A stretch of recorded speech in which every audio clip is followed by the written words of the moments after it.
Terima kasih buat pagi yang indah Tuhan, hari yang baru berarti ada kesempatan yang baru bersama Tuhan. Kami mengucap syukur buat firman Tuhan yang setiap hari kami dengar seperti Maria kami duduk di kaki-Mu. Itu sebabnya Tuhan hari ini Roh Kudus yang berbicara kepada kami, menasehati kami, dan kami percaya firman Tuhan memerdekakan hidup kami.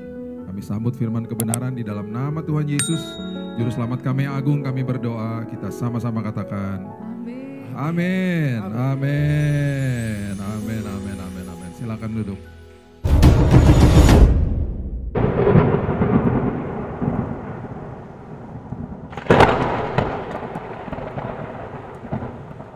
Shalom. Oke. Ada sebuah prinsip firman Tuhan yang saya mau bagikan, ini curhatan hati saya. Karena selama 26 tahun ini saya pelayanan, saya melihat banyak kebiasaan-kebiasaan, bahkan banyak orang-orang yang mengatakan saya orang Kristen tapi dia tidak paham arti daripada kekristenan. Itu sebabnya kalau kita mengatakan kepada diri kita bahwa saya adalah orang Kristen, saya harus mengerti arti daripada kekristenan. Dan Kristen itu adalah sebuah kalimat atau kata yang sebuah julukan yang diberikan sama orang-orang kepada murid-murid Yesus. Pertama kalinya itu di Antioquia. Dan waktu dikasih julukan ini, konteksnya ngejek sebenarnya. Murid Yesus, pengikut Kristus, itu artinya. Dan di awal waktu mereka sedang mulai membangun gereja mula-mula, mereka itu membangun gereja mula-mula dari kesaksian hidup. Alkitab belum ada loh, perjanjian baru. Jadi mereka betul-betul dari kesaksian mata mereka. Bayangkan murid-murid Yesus, kalau kita mundurin lagi, itu mereka adalah murid-murid yang istilahnya ditatar sama Yesus beberapa tahun sebelum dia naik ke kayu salib. Dan waktu Yesus ditangkap, naik ke kayu salib, semua kabur. Cuma satu yang memberanikan diri berdiri di depan kayu salib cuma Yohanes. Yang satu menyangkal, yang satu menjual Yesus bahkan. Jadi Bapak Ibu bisa bayangkan orang-orang yang ada di ring satunya, yang kenal sama mereka pasti katakan begini, ya sayang ya timnya gagal. Katanya mau direncanakan untuk akhirnya bisa meneruskan pekerjaan Yesus. Ya gagal ya, sayangnya nggak ada tim cadangan. Tapi Yesus tenang aja, dia tahu bahwa satu hari kelak ada kuasa kebangkitan yang akan merasuki kehidupan mereka dan ada Roh Kudus yang akan ditinggalkan untuk mereka. Dan mereka akhirnya menjungkir balikan dunia dengan Injil. Itu murid-murid Yesus. Dan waktu Yesus bangkit, mereka kaget pastinya ya, kita udah tahu kisahnya. Yesus menampakkan diri di sebuah tempat, di sebuah ruangan, bahkan ruangan yang tertutup dia bisa-bisa tiba-tiba masuk ke situ. Thomas akhirnya bertobat lah, dia akhirnya yang ragu jadi tidak ragu. Bahkan Thomas ini adalah sosok murid yang saya selalu apresiasi karena opa-oma saya ini datang dari India tahun 1930. Jadi mama saya ini orang India. Dan Thomas itu kuburnya masih ada di India. Dia satu-satunya murid yang pergi ke situ. Dia ini menginjil di sana, dia mati ditusuk perutnya. Dan kuburnya masih ada, Saint Thomas masih ada di India. Murid-muridnya menjungkir balikan dunia dengan Injil. Dan opa-oma saya datang ke Indonesia, mereka sudah orang Kristen. Mereka kerja di pabrik rokok tadinya, di Pasuruan. Mereka jadi akuntan di sana. Mereka nggak lama-lama nggak tahan kerja di situ. Mereka keluar, mereka mendirikan gereja di Batu Malang tahun 1930. Itu lama sekali. Itu semuanya kalau ditelusuri itu Injil pertama kali yang mereka dengar dan orang tua moyangnya mereka ya pastikan Thomas. Nah itu terjadi semuanya dan waktu mereka lihat Yesus bangkit, Yesus naik ke sorga, mereka akhirnya kasih tahu sama semua orang tanpa buku pegangan perjanjian baru. Yang mereka punya cuma Taurat. Itu sebabnya waktu mereka masuk dan mereka akhirnya terjadi gereja mula-mula, masih ada pertentangan di antara Paulus sama Petrus tentang Taurat dan juga tentang kasih karunia Tuhan. Pengajarannya nggak begitu, Paulus ngomong gitu. Kok kamu masih ngikutin Taurat sih gitu. Wah terjadilah itu awal-awalnya. Tapi bagaimana orang bisa akhirnya terima Yesus? Semuanya itu lewat kesaksian hidup. Jadi mereka bilang itu pribadi itu saya lihat sendiri, bangkit. Saya lihat sendiri dia naik ke sorga. Mungkin ada orang yang mungkin gak percaya, temannya datang. Lu gak percaya dia ngomong apa? Bener, dia bilang gitu. Jadi bayangin ya, Kisah Rasul 2 ayat 47 mengatakan Tuhan justru yang menambahkan jumlah mereka setiap hari. Jumlah mereka makin banyak, makin luar biasa jumlah mereka. Dan akhirnya mereka waktu di Antioquia berkumpul tuh kayak markas besarnya gitu ya. Mereka diejek awalnya, pengikut Kristus. Karena apa? Kenapa? Karena mereka dianggap sebagai sekte Nazarian di awal. Sekte Nazaret karena Yesus berasal dari Nazaret. Waktu mereka konteksnya diejek sebagai orang Kristen, mereka mereka pasti mungkin aja ngomong satu sama yang lain dan terjadi sesuatu dalam hidup mereka. Mereka bilang begini, aku akan buktikan kalau kamu bilang saya pengikut Kristus. Apa sih pengikut Kristus? Saya akan buktikan kepada kamu. Mereka mati martir semuanya kecuali Yohanes. Mereka menantang semua maut bahkan. Mereka menginjil secara luar biasa dan kerap kali mereka harus meninggalkan tempat karena mereka terancam jiwanya. Walaupun mereka meninggalkan sebuah tempat atau bahkan mungkin meninggalkan keluarganya, mereka tidak pernah meninggalkan iman mereka. Mereka bawa iman mereka kemanapun mereka pergi. Dan mereka nyatakan dan jadi contoh untuk kita hari ini bahwa mereka adalah orang Kristen. Jangan sampai terjebak di dalam yang namanya agama Kristen. Karena orang yang beragama Kristen belum tentu dia orang Kristen. Orang yang beragama Kristen, dia hanya sekedar ngikuti tata ibadah ritual-ritual agama Kristen. Nah, tanpa disadari, waktu jemaat mula-mula ini terbentuk secara organisme, kan organisme berarti secara organik, secara natural, mereka datang bersama-sama untuk menyembah Tuhan. Lambat laun akhirnya ada hikmat Tuhan kepada Paulus saat itu dikatakan, yuk sekarang karena jumlah mereka makin banyak, kamu harus bentuk penatua. Setelah kamu bentuk penatua ada lagi namanya bendahara. Bendahara ini untuk nolongin mereka juga ketika mereka butuh bantuan, terutama janda-janda katanya. Nah, tanpa disadari yang tadinya terbentuk organisme, mulailah terbentuk organisasi gitu loh. Dan kesini kita akhirnya punya yang namanya agama Kristen. Nah, agama Kristen adalah salah satu dari sekian banyak agama yang di dalam dunia ini yang dibentuk sama manusia untuk mencari Tuhan. Itu agama. Mencari Tuhan, terus mereka semua agama membentuk ritual-ritual untuk menyenangkan hati Tuhannya. Dan mereka juga ingin supaya mereka dilayakkan sama Tuhannya, gitu, ditolong sama Tuhannya. Hanya satu-satu Tuhan yang turun dari tahtanya, menghampiri manusia. Sebelum manusia buat agama untuk cari Tuhan, itu hanya Yesus. Dia membuka dirinya supaya kita semuanya mengenal dia dengan benar. Itu hanya Yesus. Jadi rugi kalau kita nggak ngerti esensi kekristenan sebenarnya. Karena satu-satunya Tuhan yang membuka dirinya hanya dia. Saya nggak bisa kenal sama seseorang atau orang itu nggak bisa kenal sama saya kalau saya atau orang itu tidak buka diri. Membuka diri, membuka hati supaya orang itu bisa kenal saya. Orang itu nggak akan pernah bisa kenal saya. Bapak Ibu juga pasti begitu. Mungkin Bapak Ibu tahu, oh ini orang agak-agak toksik. Saya nggak mau buka diri, saya mau ngomong seperlunya aja sama dia. Dia nggak akan kenal sama Bapak Ibu. Tapi ketika kita membuka diri kita, dan kita memberitahu, kita curahin semua isi hati kita tentang masa lalu, pergumulan hari ini, dan nanti cita-cita masa depan. Lambat laun orang itu akan mengenal kita. Dan kita punya yang namanya teman dekat, best friend, dan lain sebagainya. Yesus buka dirinya untuk supaya mereka dan kita hari ini kenal dia. Itu sebabnya dia bilang begini sama Marta, kalau bisa diartikan dalam bahasa sehari-hari, ngapain sih sibuk-sibuk amat? Duduk dong seperti Maria, belajar terima yang terbaik supaya kamu bisa berikan yang terbaik. Agama terbalik. Berusaha memberikan yang terbaik kepada Tuhan dan lupa terima yang terbaik dari Tuhan. Karena itu agama. Itu sebabnya saya selalu katakan kepada jemaat, hormati agama Kristen. Hormati hari ini banyak sinode ribuan, denominasi ribuan, tata ibadah ribuan macamnya. Saya 26 tahun pelayanan udah masuk ke ribuan gereja di mancanegara. Tata ibadahnya yang macam-macam udah saya lewati. Ada yang sebelum khotbah berlutut dulu semua jemaatnya. Berdoa. Ada yang mic-nya nggak seperti begini, ini kan saya bisa jalan-jalan. Ada yang mic-nya nancep di sini, ayo. Kalau ngomong harus begini, cuman pendek lagi mic-nya. Terus saya buat sesuatu kalimat lucu, nggak ada yang ketawa, karena nggak boleh ketawa.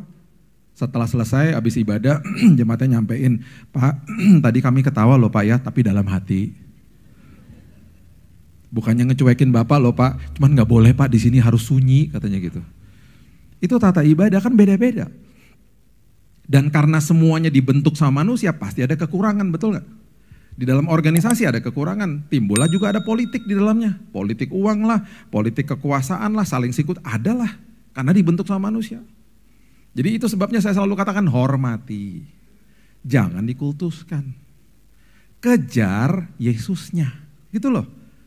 Hormati, karena sesama yang namanya pemimpin juga ribut sama pemimpin yang lain misalnya. Yang namanya jemaat juga saling mencibir dan saling ngejek. Gereja elu kagak tepok tangan kering. Gereja yang gak tepok tangan mencibir gereja yang tepok tangan. Gereja kamu tepok-tepok tangan berisik amat sih gitu. Gak hormati hadirat Tuhan. Nah gitu sama aja. Semua saling ngejek akhirnya. Karena semua punya perbedaan masing-masing. Hormati. Hormati. Itu sebabnya hari ini kita perlu mengerti esensi kekristenan itu apa. Arti Kristen adalah pengikut Kristus. Bukan pengikut agama Kristen. Pengikut Kristus itu akan paham, kita akan kejar isi hati Tuhan, bukan pemberiannya. Karena orang yang beragama, dia akan selalu demanding. Saya butuh ini, saya cari Tuhan, supaya Tuhan itu bisa tolong saya. Beda sama Yesus. Carilah dahulu kerajaan Allah dan kebenarannya, baru segala sesuatu ditambah-tambahkan.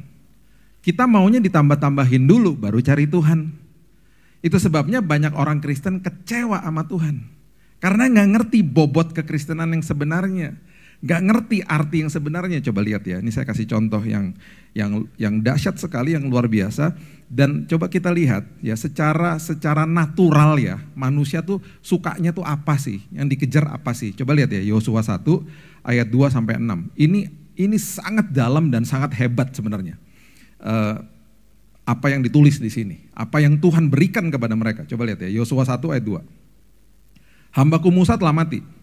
Sebab itu bersiaplah sekarang seberangi sungai Yordan ini, engkau dan seluruh bangsa ini menuju negeri yang akan kuberikan kepada mereka, kepada orang Israel itu. Musa udah mati, kepemimpinan diserahkan kepada Yosua. Oke. Perhatikan, ini janji Tuhan loh, janji Tuhan. Sebelum dia masuk ke dalam tanah perjanjian udah dikasih janji Tuhan. Berarti apa? Sebelum dia masuk ke dalam tanah perjanjian, kemenangan udah diberikan kepada Yosua. Hebat kan? Nah ini kita keterkesima nih sama gini-gini nih, hebat nih. Memang hebat. Setiap tempat yang akan diinjak oleh telapak kakimu, ku berikan kepada kamu. Seperti yang telah kujanjikan kepada Musa. Nanti kalau kamu masuk tanah perjanjian, kamu injak tempat itu milik kamu. Hebat kan? Terus ayat 4 tuh teritorinya, detail. Dari padang gurun, gunung Lebanon sebelah sana sampai ke sungai besar, sungai Efrat, tanah orang Het, laut besar, sampai matahari terbenam. Semua akan jadi daerahmu, itu teritorinya, detail.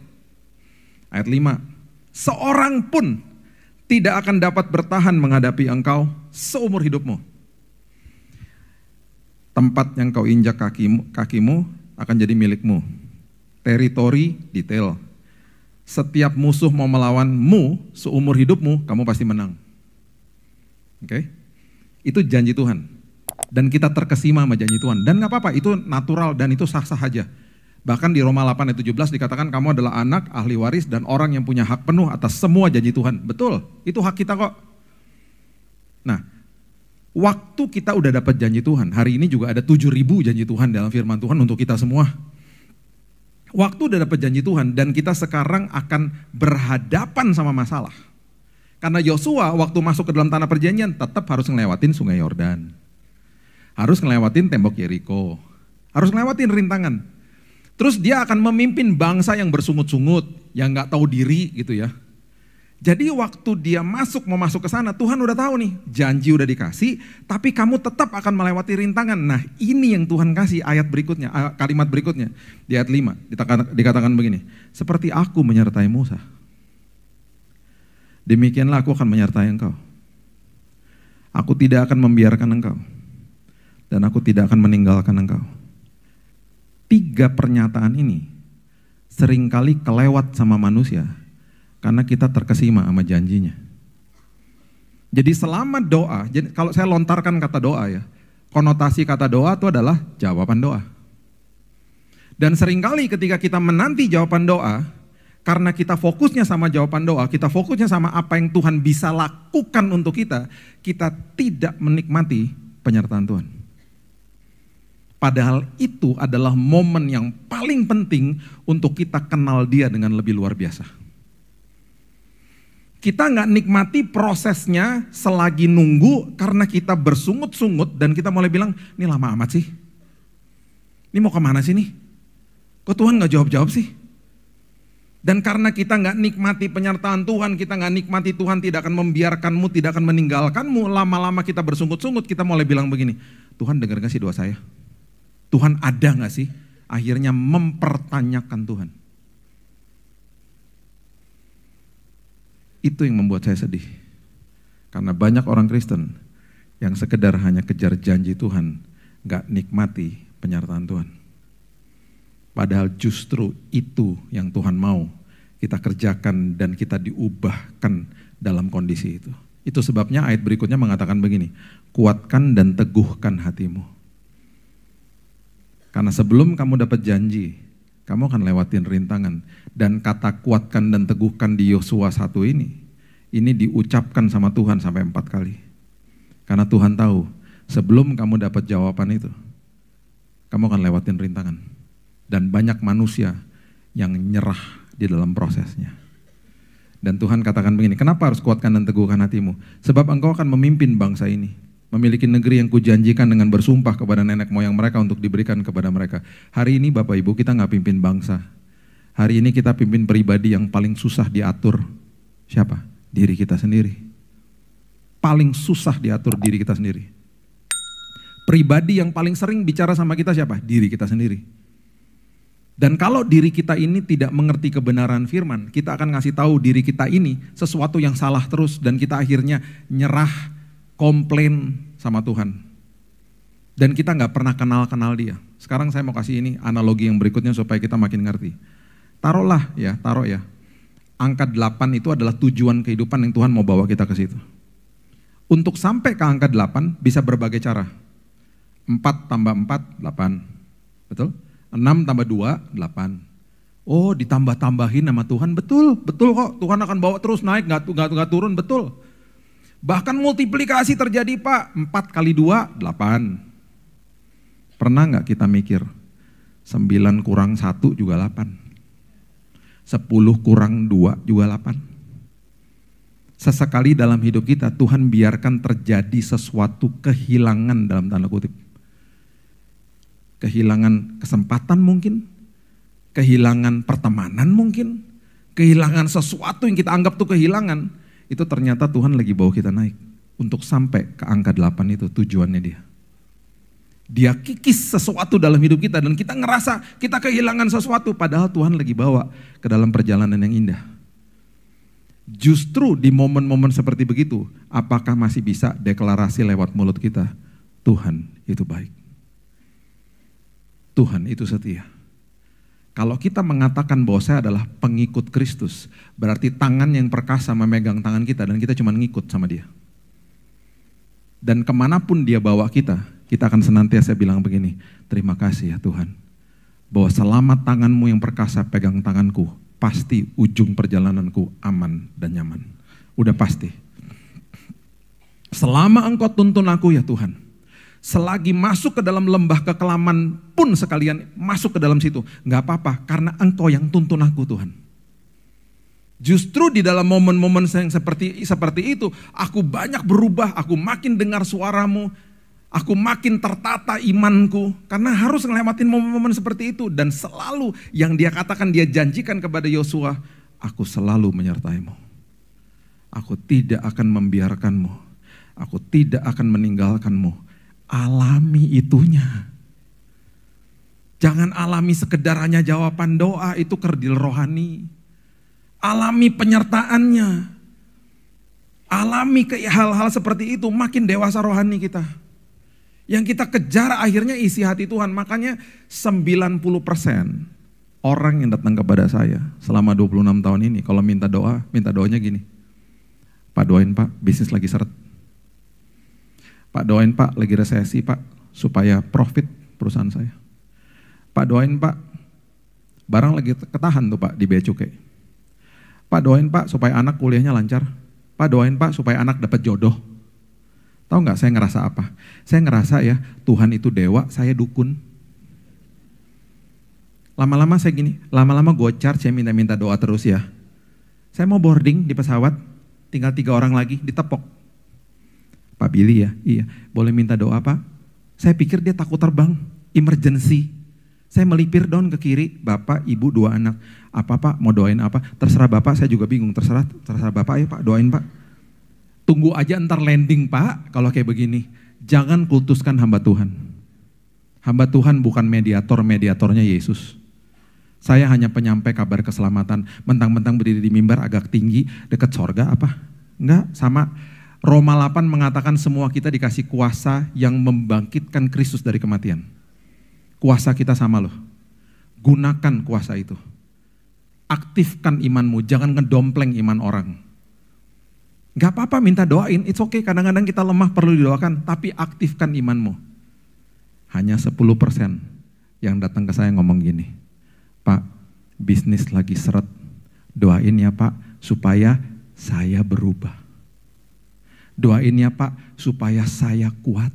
Doain ya Pak, supaya saya belajar gak tinggi hati. Saya ini sombong Pak orangnya. Saya butuh Pak memang proses-proses kayak begini. Itu hanya 10%. Termasuk jemaat di sini maksudnya 10%. Jangan sensitif deh. Kan saya bilang saya lagi curhat. Ini curhat tentang orang di luar sana maksudnya. Paham ya maksudnya ya? Kejar isi hati Tuhan. Makanya di Markus pasal yang ketiga ayat yang ke-7 sampai ke-10 dikatakan gini. Markus 3 ayat 7 sampai 10. Kemudian Yesus dengan murid-muridnya menyingkir ke danau. Dan banyak orang dari Galilea mengikutinya, juga dari Yudea, Yerusalem, Idumea, seberang Yordan, Tirus, Sidon. Datang banyak orang kepada Yesus sesudah mereka mendengar segala yang dilakukannya. Tuh. Pada tertarik sama dia karena apa yang bisa dilakukan. Ia menyuruh murid-muridnya menyediakan sebuah perahu baginya karena orang banyak itu supaya mereka jangan sampai menghimpitnya. Sebab ia menyembuhkan banyak orang sehingga semua penderita penyakit berdesak-desakan kepadanya hendak menjamahnya. Nggak salah sih. Cuman karena dia begitu populer dengan apa yang dia bisa lakukan, akhirnya dia banyak sekali bilang sama orang sakit yang setelah disembuhkan dia bilang apa? Jangan kasih tahu siapa-siapa. Itu maksudnya apa? Udah tersebar hoax kemana-mana dan akhirnya pengertiannya juga salah gitu ya. Bahwa datang aja ke dia bisa sembuhin kok. Mereka nggak peduli dia datang ke bumi untuk apa. Nanti dia mati alasannya, mereka gak peduli itu. Bahkan pengertiannya jadi salah. Mereka berpikir bahwa ini adalah Mesias yang akan membebaskan mereka dari penjajahan Romawi saat itu. Makanya waktu Yesus masuk ke Yerusalem, semua teriak ketika dia naik atas keledai, semua berteriak apa? Hosana, Hosana. Arti kata Hosana adalah selamatkan kami, save us dari penjajahan Romawi maksudnya. Waktu akhirnya mereka sadar Yesus datang bukan untuk itu, dia akan mati di kayu salib. Justru memberikan kemerdekaan yang lebih hebat daripada itu atas dosa-dosa manusia. Oh, mereka jadi kesel. Karena tidak sesuai sama keinginan mereka. Gak lama setelah Hosana, Hosana, mereka teriak, salibkan dia. Oh tapi Pak, hari ini kita kan gak ngomong salibkan dia. Sama aja. Banyak orang minta berdoa keinginannya gak dijawab dan belum dijawab sama Tuhan.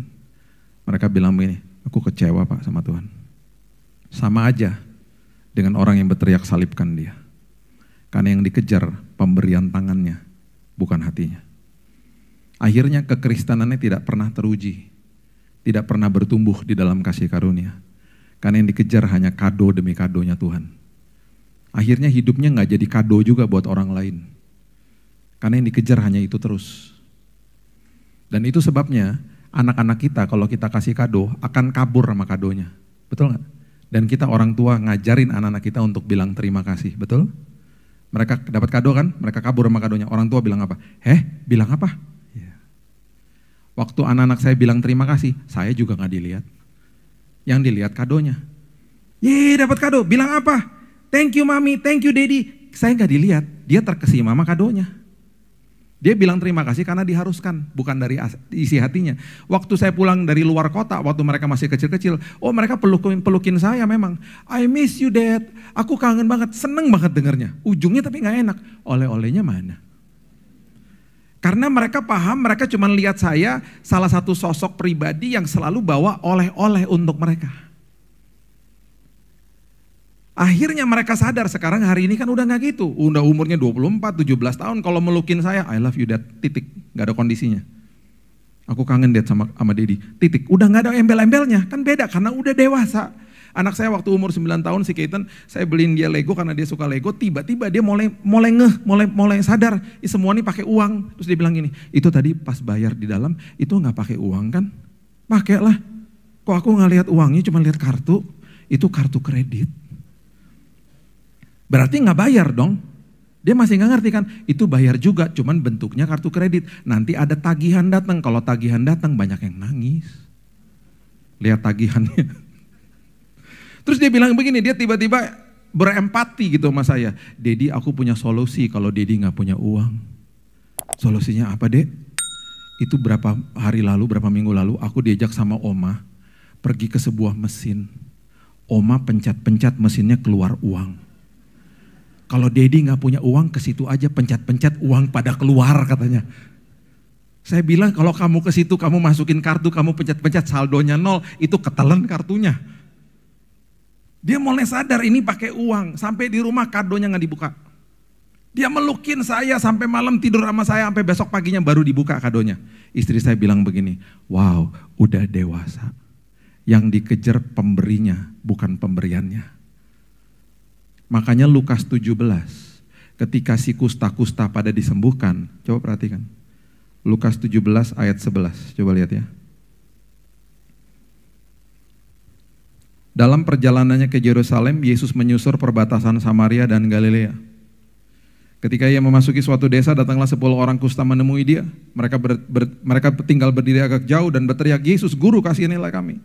Lalu ia memandang mereka dan berkata, pergilah perlihatkan dirimu kepada imam-imam. Sementara mereka di tengah jalan, mereka menjadi tahir, sembuh. Seorang dari mereka ketika melihat bahwa ia telah sembuh, kembali sambil memuliakan Allah dengan suara nyaring. Lalu tersungkur di depan kaki Yesus dan mengucap syukur kepadanya. Dan ironisnya orang ini adalah orang Samaria, bukan orang Yahudi. Samaria tuh dibenci sama orang Yahudi. Mereka tuh menganut pemahaman namanya Samaritanisme. Mereka karena perkawinan Yahudi dengan bangsa asing, jadi mereka gak disukai. Yang datang justru orang Samaria yang disebut di perikop ini adalah orang asing. Cuman satu yang terkesima sama sang pemberi. Terima kasih ya. Terus Yesus tanya begini, bukankah ke-10 orang tadi semuanya telah menjadi tahir? Di manakah yang 9 orang itu? Mana yang 9? Tahu. Kabur sama kadonya. Yeay, sembuh, kabur. Terkesima sama pemberian. Tidak adakah di antara mereka yang kembali untuk memuliakan Allah selain daripada orang asing loh, Yesus bilang. Tiba-tiba ini dahsyat banget. Dan kita harus mengerti bahasa aslinya dan terjemahan. Kalau dalam terjemahan bahasa Inggrisnya lebih jelas dikatakan, berdirilah, pergilah, imanmu telah menyelamatkan engkau. Itu artinya dalam bahasa Inggris, your faith has made you whole. Imanmu membuat kamu utuh. Imanmu membuat kesembuhanmu sempurna. Maksudnya apa? Yang 9 sembuh, bekas kustanya masih ada. Yang satu yang terkesima sama Yesus, bekas kustanya dihilangkan. Makanya Yesus tanya, yang 9 mana? Masih belum tuntas, masih ada tambahan yang aku mau kasih. Yang satu yang terkesima sama sang pemberi, dapat tambahannya. Dapat perkenanannya lebih lagi. Makanya carilah dahulu kerajaan Allah dan kebenarannya, baru segala sesuatu ditambah-tambahkan dalam hidupmu. Yuk hari ini kita terkesima sama Yesusnya. Tadi kita nyanyikan lagu sebelum firman, terpesona sama Yesus. Bukan sama pemberiannya. Buktikan kepada dunia, saya orang Kristen. Bukan sekedar agama Kristen. Supaya dunia melihat terang yang ada di dalammu menjadi dampak buat hidup mereka. Karena kita gak memberikan kondisi kepada Tuhan. Kita gak memberikan syarat kepada Tuhan. Dan akhirnya kalau orang-orang seperti begitu, kita akan mengerti, kita akan bisa menjawab 5 pertanyaan dalam hidup ini. Identitas saya seperti apa? Oh saya paham Pak, saya lebih daripada pemenang karena itu yang Alkitab katakan tentang saya. Apapun yang orang katakan tentang saya itu hanya opini mereka. Saya mengerti identitas saya di dalam Tuhan. Yang kedua, saya mengerti saya datang dan saya berasal dari mana. Alkitab katakan saya adalah warga kerajaan sorga. Alkitab katakan saya adalah utusan kerajaan sorga. Berarti kalau saya duta besar kerajaan sorga seperti yang Alkitab katakan, duta besar Amerika yang ada di Indonesia gajinya dibayarin sama negara Amerika yang mengirim dia ke sini. Berarti semua kebutuhan saya ditanggung sama kerajaan sorga. Karena kerajaan sorga yang kirim saya ke sini. Itu sebabnya Yesus katakan jangan khawatir dan berkata apakah yang akan kamu makan, minum, dan pakai. Karena semuanya sudah ditanggung sama kerajaan sorga. Yang ketiga kita paham kenapa saya hidup. Berarti kalau tadi pagi saya masih bangun pagi dan masih dikasih nafas sama Tuhan. Berarti dunia ini masih butuh saya. Berarti masih ada orang yang butuh saya. Yang keempat kita paham bahwa saya punya zona kekuatan. Saya punya talenta, kepribadian, kreativitas yang luar biasa. 2 tahun lalu anak saya datang kepada saya. Dia bilang begini, nanti tahun depan dia akan kuliah. Anak saya yang kedua. Dia bilang gini, Daddy, Mami aku udah tahu aku harus ambil apa nanti kuliah. Apaan Dek? Sport science. Apaan tuh Dek? Kita bingung. Dia bilang gini, Daddy tahu nggak? Ini aku kasih contoh ya. Itu kita belajar Dad untuk training atlet katanya. Oh gitu? Tahu nggak F1 mobil balap? Itu kalau di training, itu nama trainernya sport scientist. Itu kalau nge-training pembalap, itu nggak boleh nge-gym sampai berat-berat. Kalau nge-gym dia harus latihan satu otot yang paling utama, otot leher. Oh gitu, kenapa? Karena itu jet darat, 300 km per jam. Jadi pas ngebut nyentakan dek gitu, itu leher harus kuat. Oh gitu, iya itu kita belajar. Nanti kalau kita jadi trainer pemain basket beda lagi latihannya. Kalau ada yang sampai injured, ada yang terluka umur 20 sama 30 beda penanganannya, itu namanya rehab medis. Saya bengong dengerin penjelasan dia. Nanti kalau misalnya dia lagi injured Dad, kita cara ngomong itu namanya sport psychology. Oh gitu toh, bingung saya. Dia udah paham semuanya. Ternyata apa? Itu zona kekuatan dia. Aku terpanggil untuk menolongin orang seperti itu. Jadi kita makin paham akhirnya. Oh gitu deh, iya. Dan yang kelima, kita akan paham. Setelah hidup ini kita mau kemana. Semua kita akan dipanggil pulang. Masalahnya, kita belum pernah lihat rumah itu. Kita memang semuanya berasal dari sana, tapi kan kita lupa waktu dikirim ke rahim ibu kita ya. Kita nggak punya recollection, kita nggak punya pengingatan yang jelas. Seperti apa ya sorga ya? Kalau misalnya ada yang nanya gini, temen lu kemana? Lagi ke Bali. Kita kan pasti gini, ya ampun asik banget karena kita pernah ke situ. Karena kita pernah lihat gambarnya. Ini kalau orang dipanggil pulang, yang ada kita bersedih. Ya ampun, sedih banget. Harusnya apa? Bergembira karena dipanggil pulang. Pulang ke sorga, pulang ke rumah yang luar biasa. Jadi harusnya kalau ada kabar gini, lu tahu nggak kemarin si itu dipanggil pulang? Ya ampun asik banget. Harusnya kan gitu, betul nggak? Betul nggak? Ya ampun asik banget. Gua kapan ya? Harusnya kan gitu. Ya gimana caranya? Dia jatuh di kamar mandi. Asik banget ya. Jadi rohnya diambil gitu ya. Tubuhnya langsung terkapar gitu aja ya. Tubuh fana ya. Keren banget ya gitu. Harusnya kan gitu. Kita ke rumah duka. Kita ngelihat ada orang yang ada di dalam peti mati. Kita bilang, mungkin teman kita bilang, ya ampun bro, gue kapan ya? Asik banget sih lu udah pergi duluan. Kan dipanggil pulang. Kita makin paham bahwa masa depan kita indah bersama Kristus. Amin. Saya tutup sama ini. Daniel pasal yang ketiga, ayat 17 dan 18. Sadrak, Mesak, dan Abednego diperhadapkan dengan tungku api toh, kalau mereka tidak menyembah dewa yang didirikan sama Raja Nebukadnezar. Mereka bilang begini, jika Allah kami yang kami puja sanggup melepaskan kami, maka ia akan melepaskan kami dari perapian yang menyala-nyala itu dan dari dalam tanganmu ya Raja. Mereka tahu bahwa Tuhan mereka sanggup melepaskan mereka. Mereka tahu bahwa itu pemberian Tuhan. Tuhan sanggup melakukan itu. Perhatikan kalimat berikutnya. Semua kita pahamlah ayat ini. Kita tahu Tuhan kita sanggup toh. Perhatikan kalimat berikutnya. Tetapi seandainya tidak. Dia tidak akan tolong kami. Kami akan mati martir, terbakar hidup-hidup di dalam tungku api. Mereka bilang begini. Hendaklah Tuanku mengetahui ya Raja. Bahwa kami tidak akan memuja dewa Tuanku. Dan tidak akan menyembah patung emas yang Tuanku dirikan itu. Dengan kata lain, apapun boleh terjadi, komitmen dan ketaatanku kepada Tuhan itu tanpa kondisi. Mereka lagi kasih tahu sama semua orang dan juga kepada kita, mereka adalah pengikut Tuhan. Hari ini apapun yang terjadi, katakan kepada dirimu, Aku sedang menyembah dan ikut kepada Tuhan yang maha tahu, maha hadir, dan maha kuasa. Saya tidak. Dan apapun yang dia lakukan, apapun yang dia ajak saya pergi, pasti ujungnya nyaman dan aman.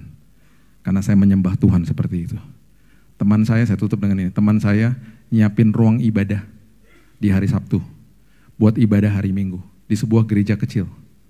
Keluarga yang sangat sederhana, dia, istri, dan anak yang masih kecil. Selesai nyiapin ruang gereja, dia pulang ke rumahnya mau menikmati hari Sabtu malam bersama-sama. Dia buka pintu rumahnya, gasnya ada yang bocor, rumahnya meledak, istrinya meninggal.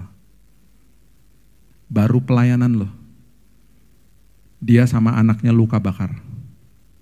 Waktu saya ketemu sama dia, saya nggak pernah lupa dan itu membuat saya meneteskan air mata. Dia katakan begini, Kak Billy, sampai kapanpun aku tetap akan nyatakan Tuhan Yesus itu baik.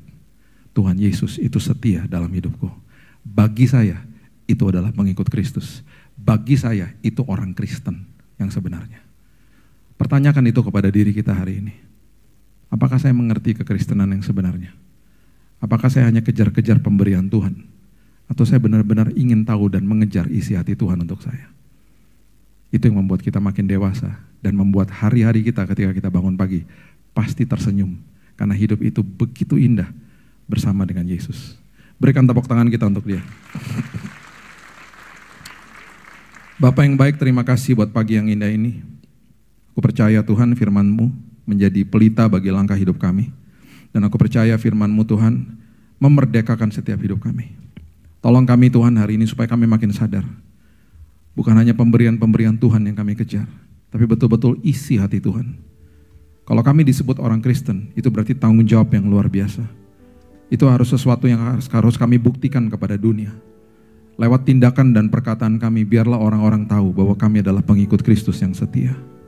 Apapun yang terjadi Tuhan, karena dunia ini penuh dengan kegelapan, tetap mulut kami akan deklarasi, Tuhan itu baik, Tuhan itu setia. Terima kasih ya Tuhan. Kami serahkan hidup kami, masa depan kami dalam tangan Tuhan, karena kami tahu perjalanan bersama Tuhan pasti luar biasa. Hanya di dalam nama Tuhan Yesus, kami sudah berdoa dan mengucap syukur. Kita sama-sama katakan, amin. Tuhan berkati.